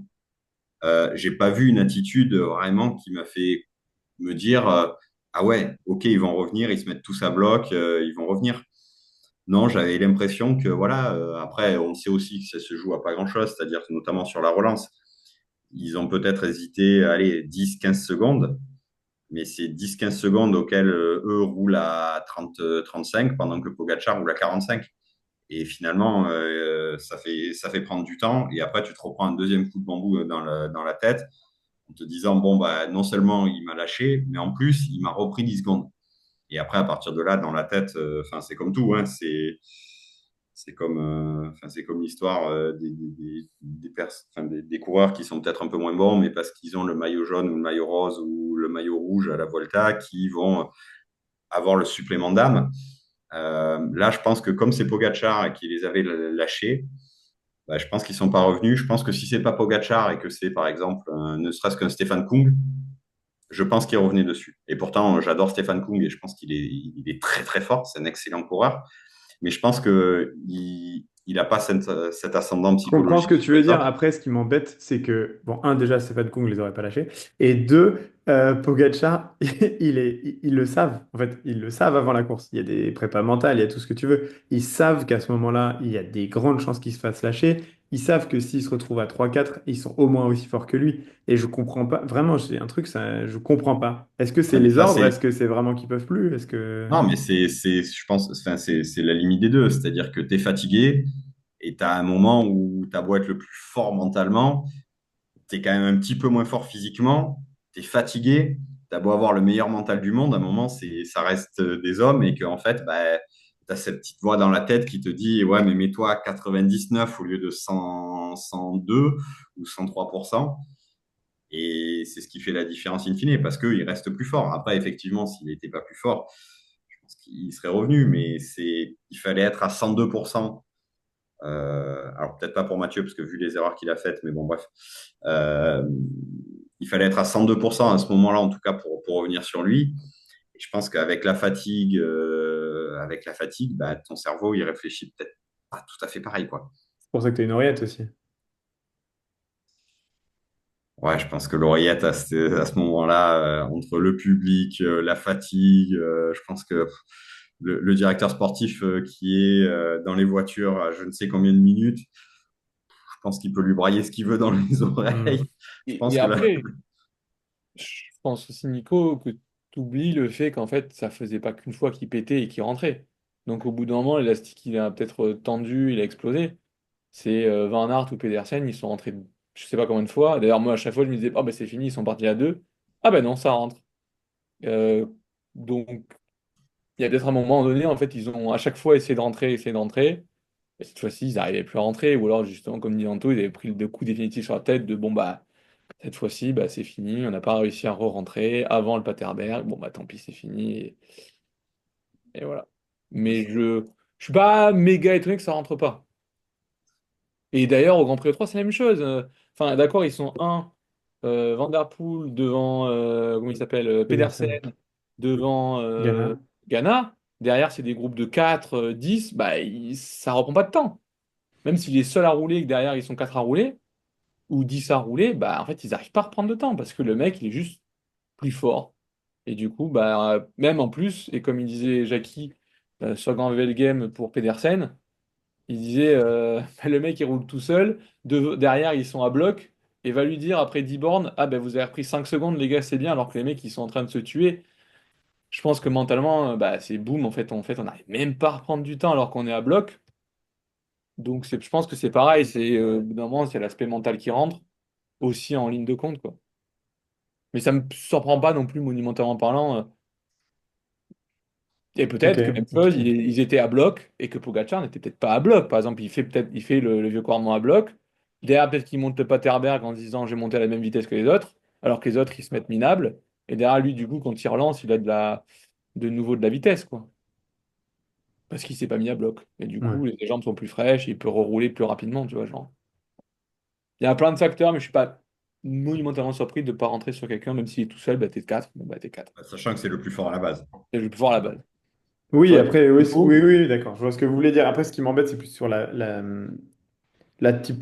topologie de la fin de course où ils sont en haut du Vécoirmont. Il reste que le Paterberg où ils peuvent reperdre 10 secondes. Mais après, il y a quand même 13 bornes. il y a un pont, je me Il y avait rappelle, il y a un vent, pont il y a autour. le superbe pont dans lequel il faut faire une grosse relance. Mais, mais en fait, derrière, il y a vent trois quarts face. Enfin, tu vois, il y a tout qui faisait que tu te dis, si tu as 25-30 secondes, 20 secondes, bah en fait, les oreillettes, elles sont là pour ça. Les mecs réfléchissent en se disant, oh, j'ai perdu ou je me suis fait sauter. Bah en fait, les gars, cartouchez-vous et vous tentez. En fait, c'est quoi? Tu vas faire quoi? Tu vas perdre le podium. Enfin, c'est pour ça que ça me rend fou à chaque fois quand je vois Moi, je même pense un. que j'ai écouté justement Eurosport et Jackie Durand qui disaient non, mais c'est bon, s'il passe en dessous de 30 secondes, il y a un espoir. Enfin, j'avoue que j'ai jamais cru. Moi, pour moi, s'il y a un moment où il devait rentrer, c'était entre le Vieux-Cormont et le Paterberg. Pas le Là, oui, temps. parce qu'il y avait 10, 13 secondes. À partir du moment où tu sais qu'il y a le Paterberg et qu'en fait, il reste 13 bornes et qu'ils sont à 30 secondes, enfin, il avait montré que c'était le meilleur. Enfin, honnêtement, Jackie disait oui, c'est bon, on peut y croire, on peut y croire. Honnêtement, j'y ai jamais cru. Alors, Jackie Durand est largement plus compétent que moi. Mais honnêtement, pour moi, si à un moment il devait rentrer, c'était le moment où il y avait 10-15 secondes entre le Vieux-Cormont et le Paterberg, où là, tu pouvais faire un effort. Ben voilà, tu tentais sur, allez, sur ce petit passage qui est court hein, entre Cormont et Paterberg. Tu te faisais le Paterberg à bloc et après, tu voyais ce qui se passait de toute façon. Mais ouais, pour moi, c'était plus là, à partir du moment où au Paterberg, il avait déjà 30 secondes d'avance. En fait, c'est fini parce que se dire oui, je vais monter le Paterberg à bloc et je ferai l'effort après, ben, en fait, l'écart, il était déjà irrémédiable. Alors que tu l'avais à 15 secondes, ben, 15 secondes à boucher, c'est plus simple que 30 ou 32 comme il avait en haut du Paterberg, quoi. Ok. Et après, il y a peut-être un facteur qu'on oublie. Est-ce qu'il n'y en avait pas un dans le lot qui s'en foutait d'aller chercher Pogacar un petit peu en soi? Il a vu qu'il a énormément explosé à un endroit. Il s'est dit, est-ce que je vais rentrer, ramener et voir quelqu'un gagner un Tour des Flandres alors que ça me ferait pas plaisir qu'il le gagne? Tu veux dire que Mathieu aurait fait ça contre Wout van Aert? Je dis pas qu'il l'aurait fait, mais à sa place, il a explosé totalement. Ouais. Donc on sait qu'il a quand même des jambes fatiguées. Est-ce qu'il a un intérêt incommensurable à rentrer sur Tadej Pogacar et qui sait. Faudrait regarder les 15 dernières bornes en regardant juste Van Der Poel pour voir s'il fait ça. Ouais. Mais je pense juste que c'est celui qui avait le moins d'intérêt à rentrer Oui, sur oui. le monde. Puis il l'a déjà gagné, il a peut-être un Il a peu moins déjà de. gagné, qu'il a déjà réussi sa saison à ses dires parce qu'il a gagné Milan-San Remo. Enfin, et de tous, pour moi, à sa place, j'explose comme il a explosé. Ouais, j'ai des doutes sur ma capacité à sprinter pour la gagne. Bah, d'ailleurs, on le voyait, enfin, il était vraiment pas engagé, Non, non. il sautait pas des relais, mais ses relais étaient vraiment un pas appuyé et deux vraiment pas longs. On voyait que c'était le moins engagé des quatre. Ok. Donc je pense qu'il a pensé aussi au fait, bah, en fait, si je rentre, je vais potentiellement perdre aussi. Et D'ailleurs, j'ai il fait et du j'ai sprint Robé la semaine prochaine. et j'ai roulé la semaine prochaine et il fait du sprint, tu vois. Donc voilà. Ça me va comme explication. Après, on peut parler d'autres performances parce qu'on a été surpris par négativement, on va dire, par Mathieu Van Der Poel parce qu'il a fait quand même, bon, de nouveau, pas mal d'erreurs de placement où il fait, je pense, un effort en bas du vieux Quarmont, mais c'est sidérant, quoi. Je veux dire, Je je pense pense qu'il que doit si être cet très très effort-là, mal. il le garde et qu'il le fait au moment de Pogacar, Ouais, non, non, mais oui. On est enfin, le troisième d'accord. passage au moment de la vraie attaque On de est d'accord. Pogacar, Ah non, mais c'est clairement ça. D'où Surtout, l'erreur, d'où ma question de tout à l'heure. C'est quand même, il surtout fait des que. erreurs de placement. Et là, il est entre 15 et 20e place en bas du vieux Quarmont. Le deuxième passage, il sait très bien qu'il va se passer quelque chose. Il reste Oui, même pas 60 bornes. non, non, c'est pas bien. Sachant qu'après, il y a le Paterberg, il met une attaque, lui, avec Pogacar. Ils partent à deux, ils arrivent au Copenberg, ils font péter de nouveau tout le monde, je crois, peut-être pas Pedersen, ou peut-être un qui reste, mais de Ouais, nouveau, Pedersen est collé, mais il a quand même un ou deux vélos de retard, quoi. voilà. Ils redescendent, je crois, ils repartent à deux ou trois. Il y a le Taillenberg, boum, ils en remettent. Ah non, il y a le Maria Borolstrat avec Sven Begdris, ça repart, je crois, avec Van Aert cette fois-ci. Taillenberg, ils se remettent tous ensemble, boum, ça repart. Et Van Der Poel, il est reloin en bas du Taillenberg. Donc il est obligé de dépasser les plots, Van Aert et compagnie, là. Et du coup, se remettre avec Pogacar. Là, ils font quand même un bel écart, hein. En haut du Taillenberg, je crois que c'est 13 secondes, un truc comme ça. Et du coup, en fait, il se met de peigné sur peigné.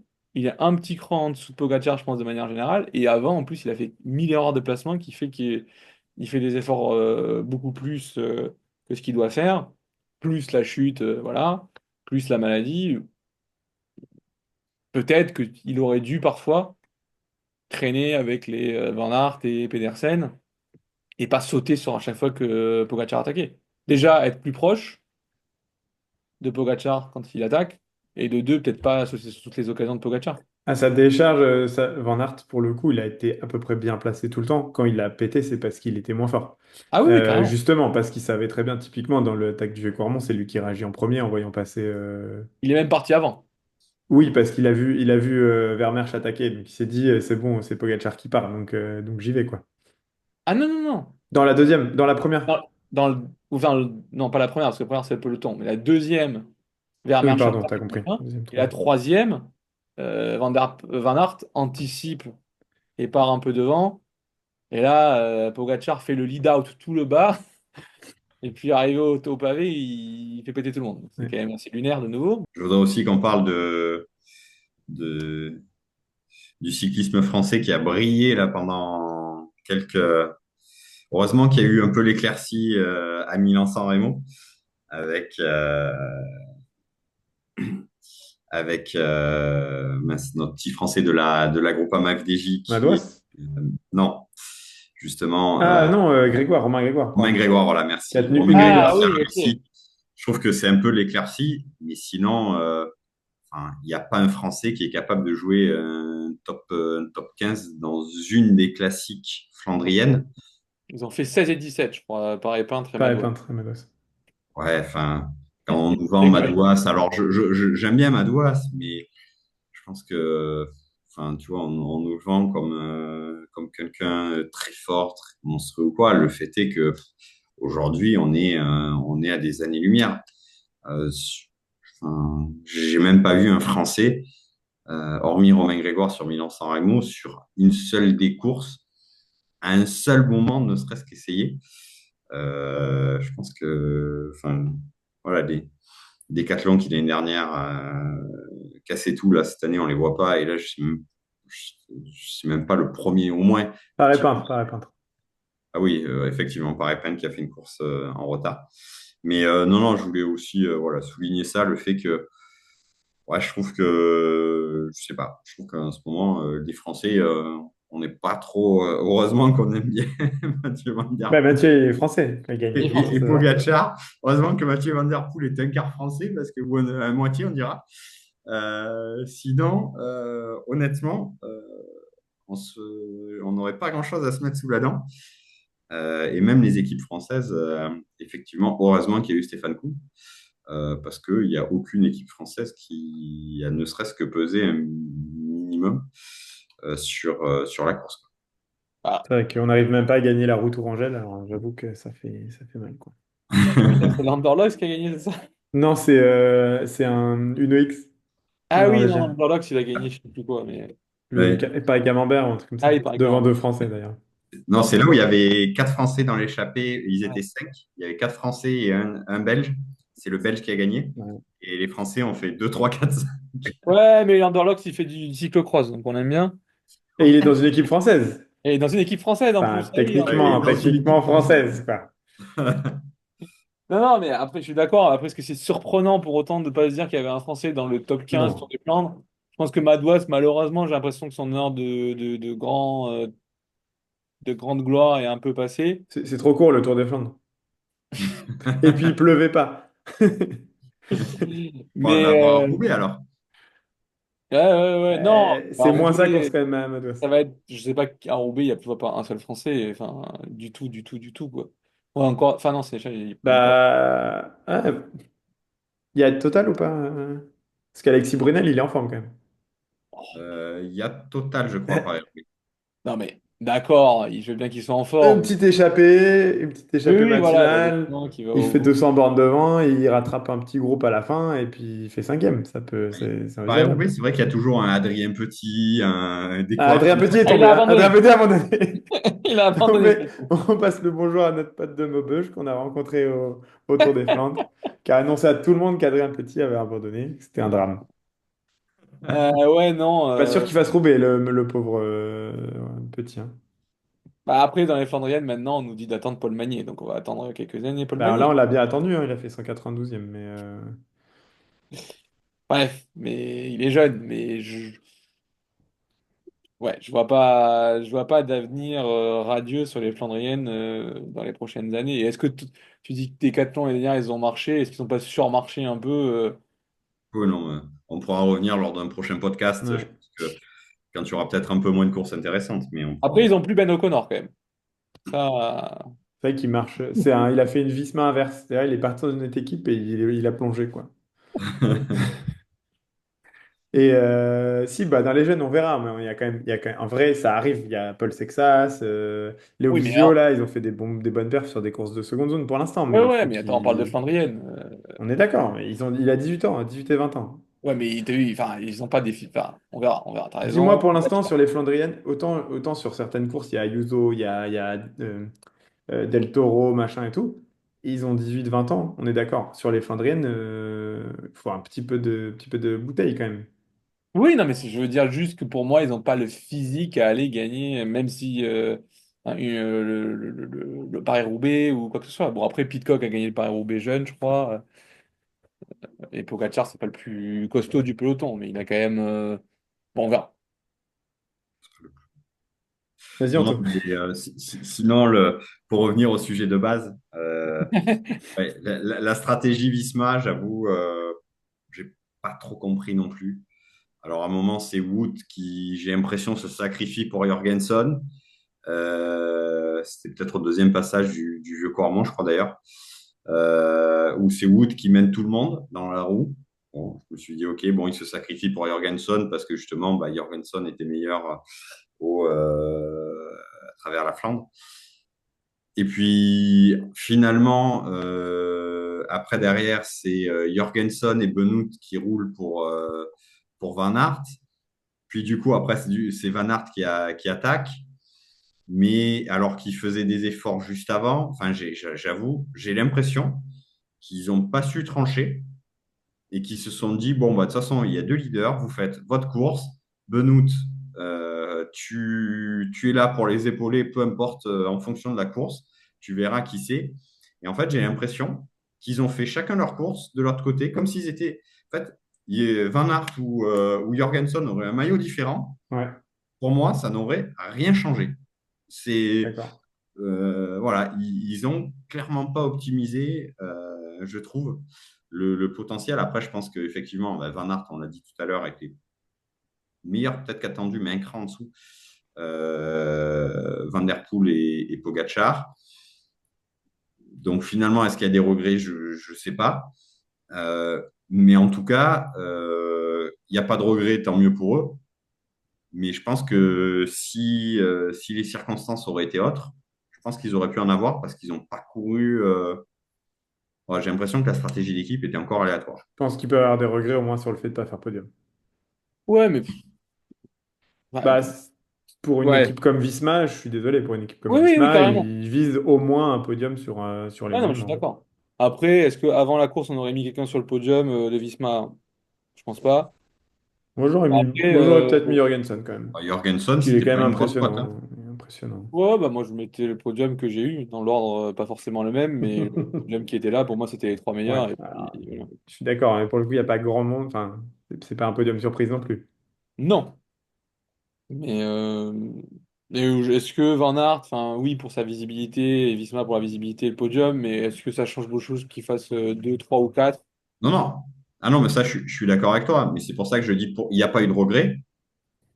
Mais il y aurait pu en avoir. Si vraiment tu as un leader désigné, et imaginons, tu as un vrai leader désigné, Van Aert fait moins d'erreurs, enfin fait moins d'efforts, par exemple, Oui, parce que lui, voilà. il n'a pas fait trop d'erreurs pour le coup, vis-à-vis de la stratégie d'équipe.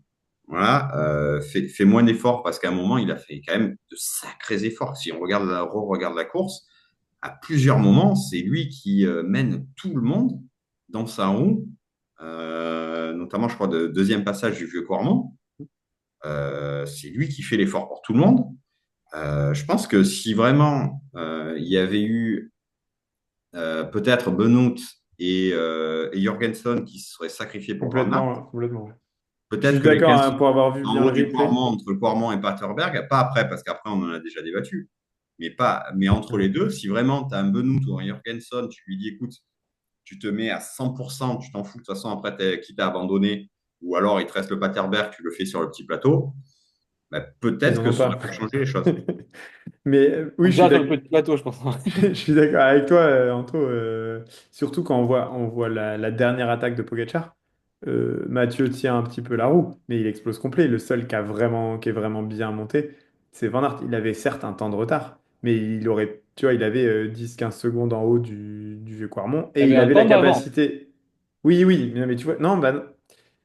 Il a quand même beaucoup mieux tenu. Si Ah non, tu mais regardes d'accord. le pied du vieux Quarmont, le haut du vieux Quarmont, celui qui est mieux monté, hormis Pogacar, c'est quand même Wout van Aert. Ah non, mais on est d'accord, c'est lui qui a Et fait il tout avait remonter l'air pour le groupe. d'être pas éclaté. Il avait la bouche ouverte en haut, évidemment, mais il avait l'air de pouvoir relancer et tout. Donc, je suis plutôt d'accord avec Kanto. C'est que, après, étant Visma, bon, déjà, on sait pas trop ce qu'ils foutent. Ils ont dû aller recruter chez les DS chez Movistar. Mais franchement, tu fais pas 100% confiance. C'est là où, à travers la Non, Flandre, il a fait mal. C'est qu'en fait, du coup, tu fais pas 100% confiance à Wout. non, clairement. Mais après, enfin, même chose, c'est quand même compliqué vraiment d'organiser un truc quand t'as un mec qui fait péter tout le monde toutes les 2 secondes, parce que, enfin, on dit ça, mais entre le vieux Quarmont, Paterberg, Koppenberg, Maabru-Rostrat, avec Steenbek-Dries et Taillenberg, il doit se passer quoi? 20 bornes? Et en 20 bornes, t'as 5 trucs hardcore au possible. Donc, organiser vraiment une poursuite, sachant que t'as Tige qui est devant, c'est pas non plus. À un moment donné, il se retrouve à 3 et ça roule. Mais sinon, c'est pas si Attends, facile de dans le dire on va deuxième passage, rouler. non, mais c'est, enfin, entre guillemets, dans le deuxième passage du Cormont, c'est lui Bah, qui mène dans sa roue directe, hein. Ouais, Il y a Jorgensen et il y a Benoît dans sa roue directe. Tu peux dire, oh les gars, c'est pas à moi de. Enfin, tu vois, s'il y avait il y eu a une vraie Benoît. stratégie, Pour moi, il y a ouais, Pogacar. Benoît, il est dans le groupe, il est juste derrière. Enfin, à un moment, s'il faut se sacrifier, c'est là. Mais non, mais il répond à Pogacar, donc il est dans la route Pogacar. Ah non, non, il non, est devant. Hein. À un moment, il est non, devant. non. Hein. Non, dans le deuxième Non, Au passage. deuxième Pogacar est loin passage. devant. Non, Pogacar est parti avec Mathieu, loin devant. Enfin, loin devant. 6, 7, 8 secondes. Il n'est pas dans la roue. Il est lâché de la roue. Et c'est lui même qui ramène Pedersen. C'est lui qui. Non, non, c'est le moment où justement Mathieu et Pogacar sont partis. Mais ils sont Et en jamais fait, partis c'est lui ensemble dans qui le ramène, à départ. lui tout Si, si, seul, si, il le ramène deuxième tout le monde. passage, en haut du deuxième Non, le deuxième passage. passage, c'est Van Der Poel qui est en bas tout seul et qui fait la remontée de folie. Et Oui, justement, Poggi est avec Van Aert et Jorgensen En et haut Pedersen. tout en haut du Vieux-Cormont à ce moment-là, ils sont partis tous les deux. oui. Tout en haut, comment Ouais, ils partent tu Van Der regarderas le Poel. replay, ouais. Ah ok. Bah je sais plus. Je l'ai regardé, mais ça me dit Et, rien, ça. et lui, il Pour moi, il mène faut. justement, je crois qu'il y a Pedersen dans sa roue, il y a Benoît qui est dans le groupe, il y a Jorgensen, je crois, aussi dans le groupe, et il y a encore une ou deux personnes, un ou deux De... gars dans le ouais. groupe, et ils sont juste derrière lui, c'est lui qui fait la montée pour tout le monde. Ok, je me rappelle pas. Et non, je pense que, voilà, après, honnêtement, plutôt, je suis content pour Van Aert, même si je préfère Van Der Poel, effectivement.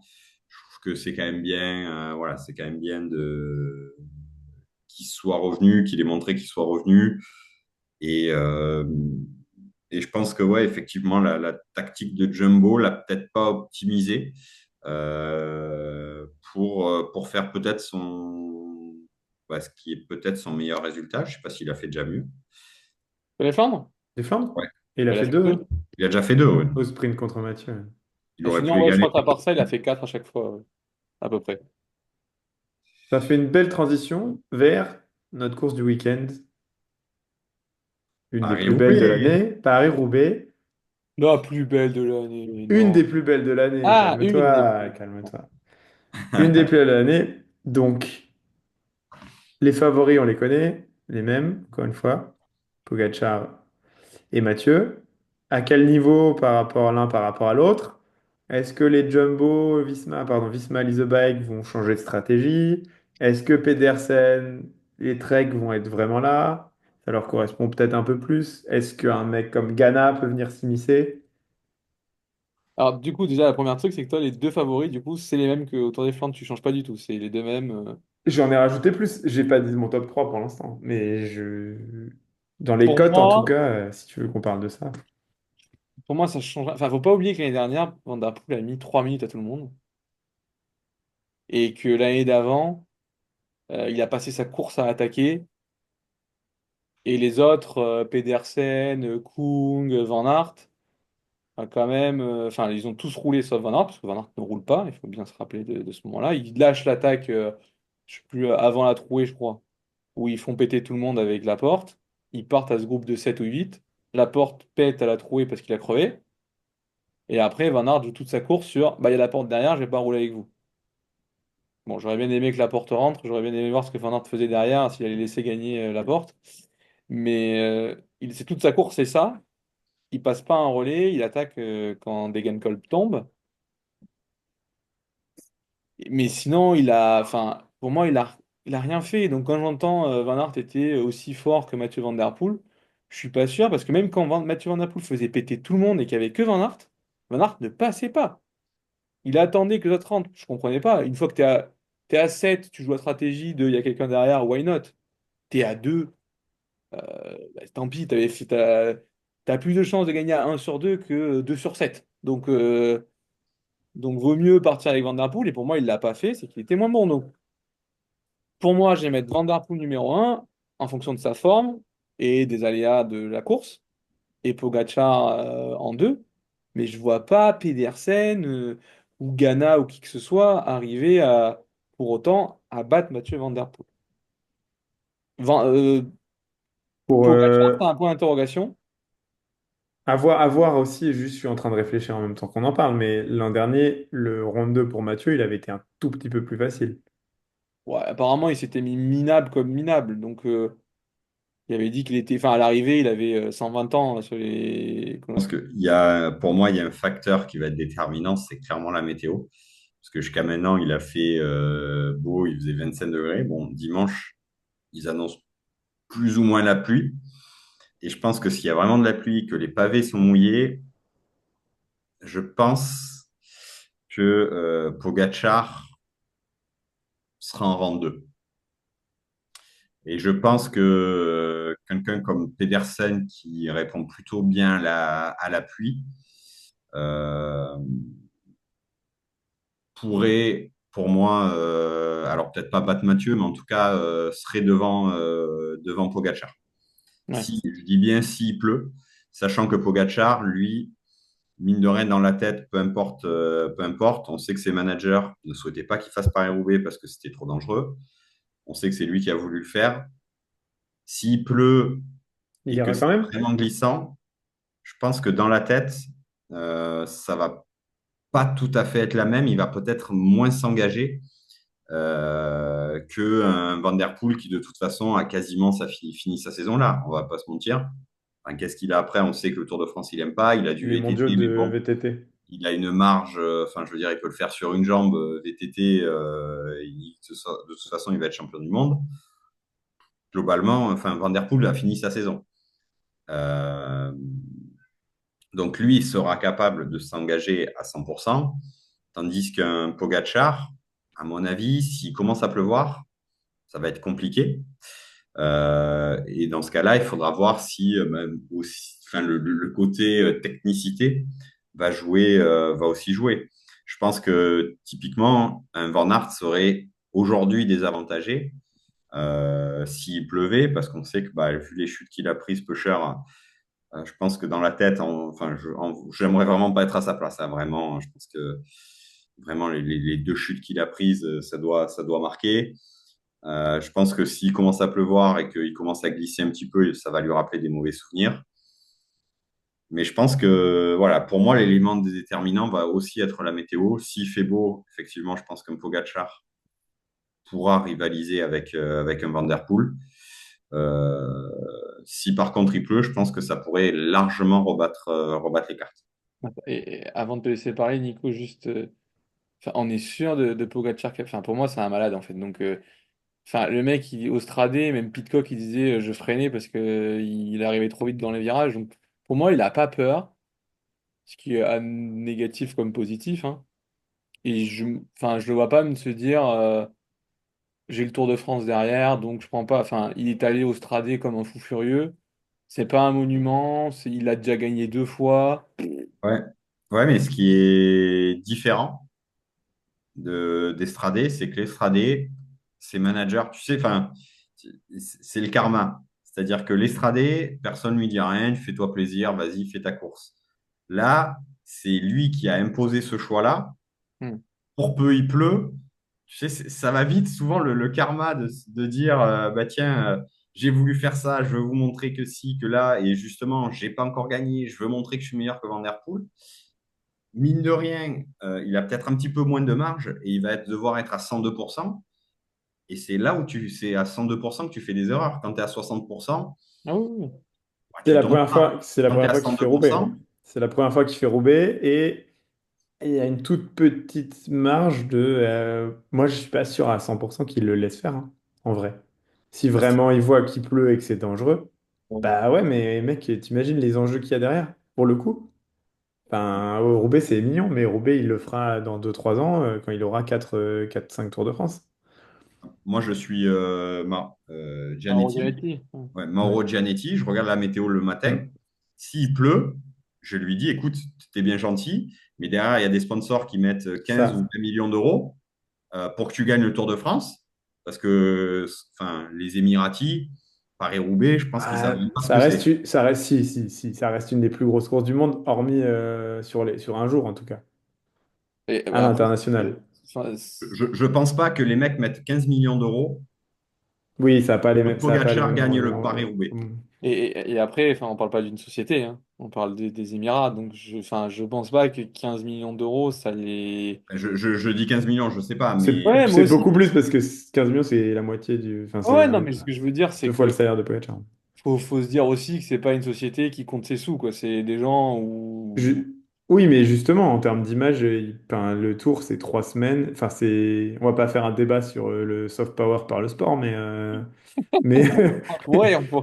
une autre fois. Mais là, du coup, t'imagines s'ils perdent leur figure de proue, ils vont mettre qui? Adam Yates, Almeida? Eh ben, jouant à Juan Ayuso qui veut Ouais, absolument le Ayuso, ouais, pouvoir. voilà. Ouais. Non, non, mais on est d'accord, s'il fait pas le tour, on est d'accord qu'il va chez Jonas, mais Vingegaard. Mais. On aura un autre débat Et après. Après Roubaix, on pourra en reparler du coup. Je suis pas sûr Mais que. hormis ça, vas-y, on enlève ça. On dit, avec la météo, on est plutôt d'accord que ça avantage Mathieu et les autres un peu plus techniques, même si Pogacar est un fou et voilà.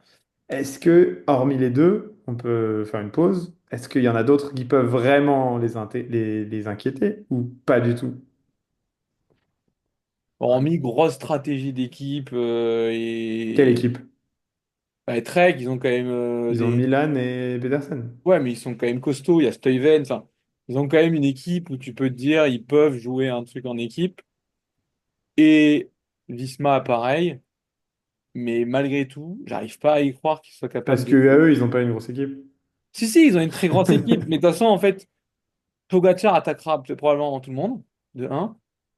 Et de deux, enfin, j'arrive. Enfin, Pogacar, il attend pas. C'est pas un mec qui va regarder. Ah tiens, ça roule pas. Bah, moi aussi, je roule pas. Bah non, je m'en fous, je roule. Et je vais rentrer sur tout le monde. Et j'arrive pas à voir quelqu'un arriver à lâcher Mathieu Van Der Poel et Pogacar. Et du C'est vrai que coup, quand t'as des Politt, Vermersch, Wellens, Roubaix, normalement, t'es quand même serein, quoi. ouais, donc non, même si ça va être spectaculaire et ouf comme d'habitude et que Visma et Trek ont des grosses équipes et peuvent jouer des stratégies d'équipe, bon, on a vu l'année d'avant que Mathieu Enfin, Van Der Poel a une équipe solide sur Roubaix, qu'en plus il est meilleur que les autres, et Pogacar est meilleur que les autres aussi. Donc pour moi, ça change rien. en tout cas, moi, je vois pas un Pogacar lâcher tout le monde autant sur les Flandres, oui. Euh, sur les pavés, sur Roubaix, est-ce que vraiment un Ghana est moins fort, qui fait 85 kilos, comme on disait tout à l'heure, Ouais. est moins fort qu'un Pogacar qui en fait 67 ou 68? Oh, enfin, j'ai Enfin, pas dit qu'il pour allait lâcher un lâcher les Ghana autres. en pleine forme sur les pavés, Tu viens d'appuyer sur le poids principal. Et Ghana en pleine forme. Parce que Ghana, il a quand même commencé sa saison hyper tôt. Il a fait Tirreno Adriatico à bloc pour jouer la deuxième place à coup de seconde. Et derrière, il fait le Tour des Flandres. Ok, il fait top 10, mais il est moins fort, il finit moins haut que ce qu'il finit en haut des monts. Euh, Est-ce que vraiment il va être à 100% pour Roubaix? Après, moi, je l'espère parce que je le mettrais presque dans mon prono top 3. Euh, et aussi, l'autre point, ça va être le matos. On voit que Visma, ils ont quand même des problèmes de matos depuis 2 ans, 3 ans sur Roubaix. Et Ghana, moi j'ai un mauvais souvenir d'Ineos, enfin qui est un bon souvenir pour moi, mais un mauvais souvenir pour Gianni Moscon. Quand il pleut à Roubaix, ils lui ont filé, et qu'il a un problème de vélo, il lui file un vélo gonflé à 8 bars, et le mec il glisse. Enfin, c'était quand même hallucinant. Je pense que vous vous en c'était souvenez. génial. Là, tu Ah, me... Où c'était il y avait même les commentateurs qui priaient pour qu'il s'éclate la tête parce qu'on voulait pas que Gianni Moscon gagne un truc comme ça, quoi. Ah bah Oh! si, réécoute les commentateurs, excuse-moi, hein, mais c'est ce qui se passait. Et personne veut que Gianni Moscon gagne. En Jamais. même temps, il est un peu imblairable, non, Gianni Bah, il Moscon? est imblairable, il est Alors raciste, tout ce là, que tu veux.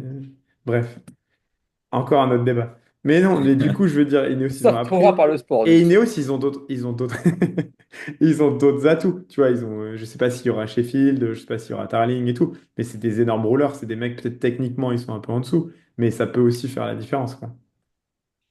Non, non, mais clairement, Ineos aussi a une énorme équipe avec, comme tu dis, Tarling, Ghana, Magnus Sheffield, qui sont tous les trois des bêtes à rouler contre la montre. Je pense qu'Ineos, d'ailleurs, potentiellement, a la meilleure équipe que Visma Lease the Bike.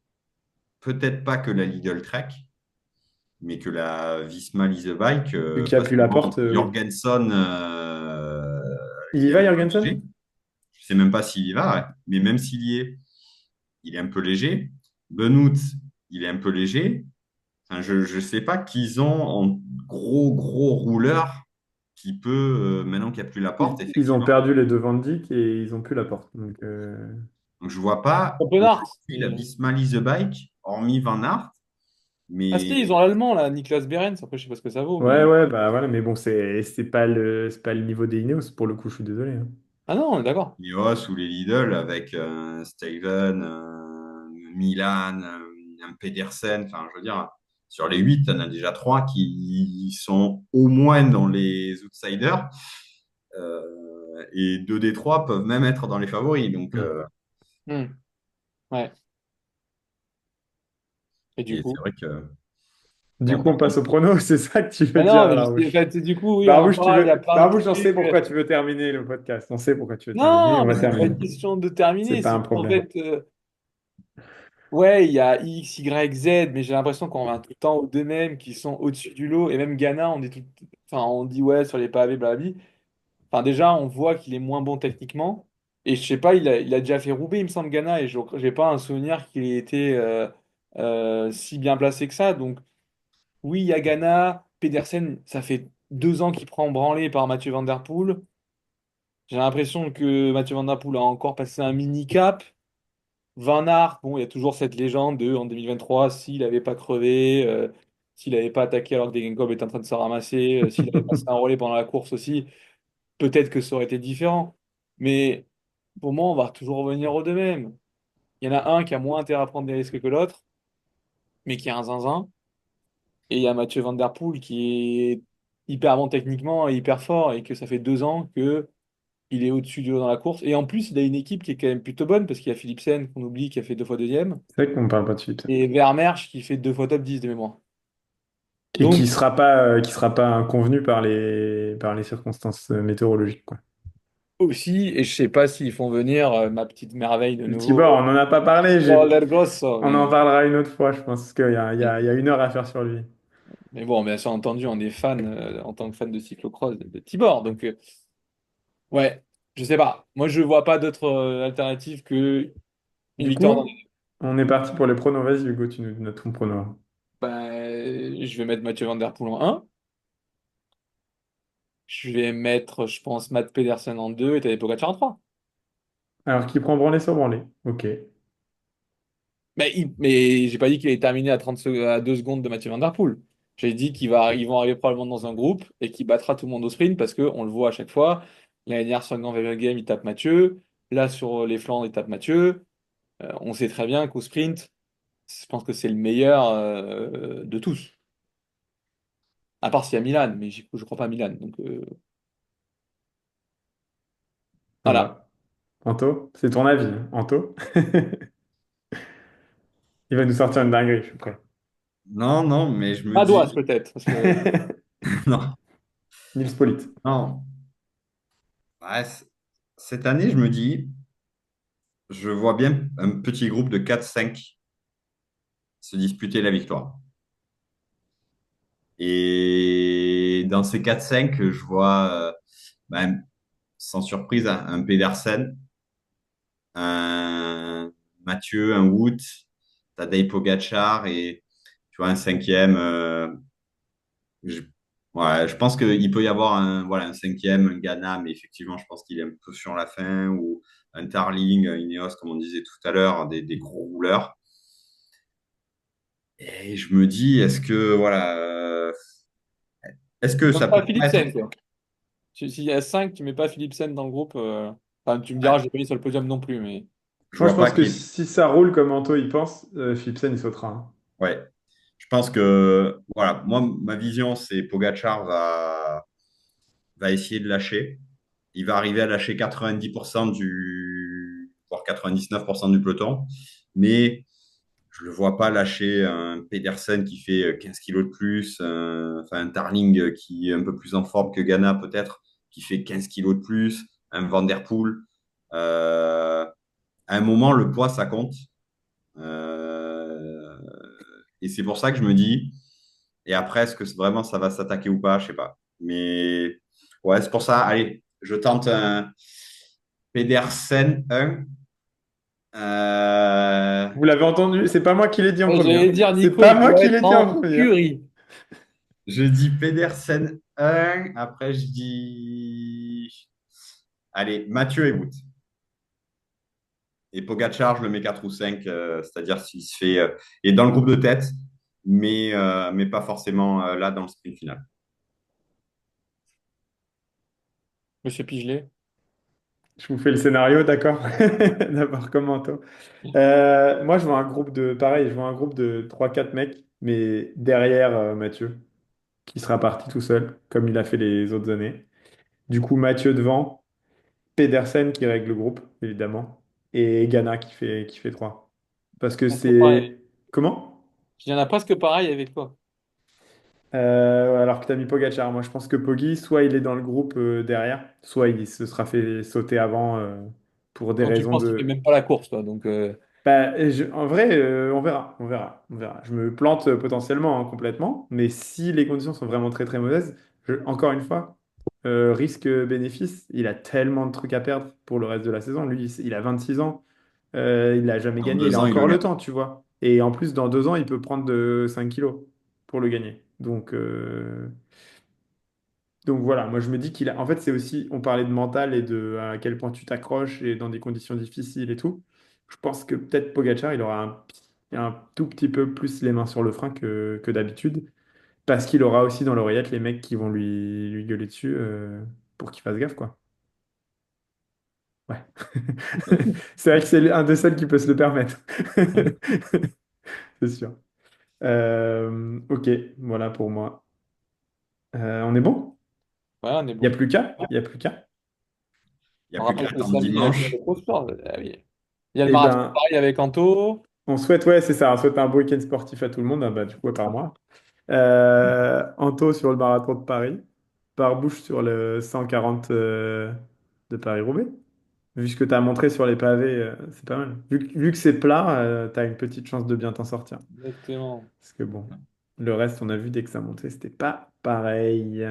J'ai géré, j'ai géré. Moi, j'avais un rôle, c'est rouler sur le plat. Donc, C'est vrai, c'est vrai, c'est vrai. j'ai monté comme Van Donc Aert. jusqu'au 70e et après les 13 derniers, quoi. C'est pour ça qu'au milieu, c'était un peu moins glorieux. Bah, j'ai monté tous. J'ai pas mis C'est pied à vrai, terre. c'est vrai, c'est vrai. Contrairement à François et Quentin, qu'on embrasse. Du coup, merci à tout le monde de nous avoir suivis. Vous êtes si nombreux. N'hésitez pas à nous follow, like, etc., etc. Et puis voilà, à bientôt. Salut à tous! Oh, Et salut! tchuss.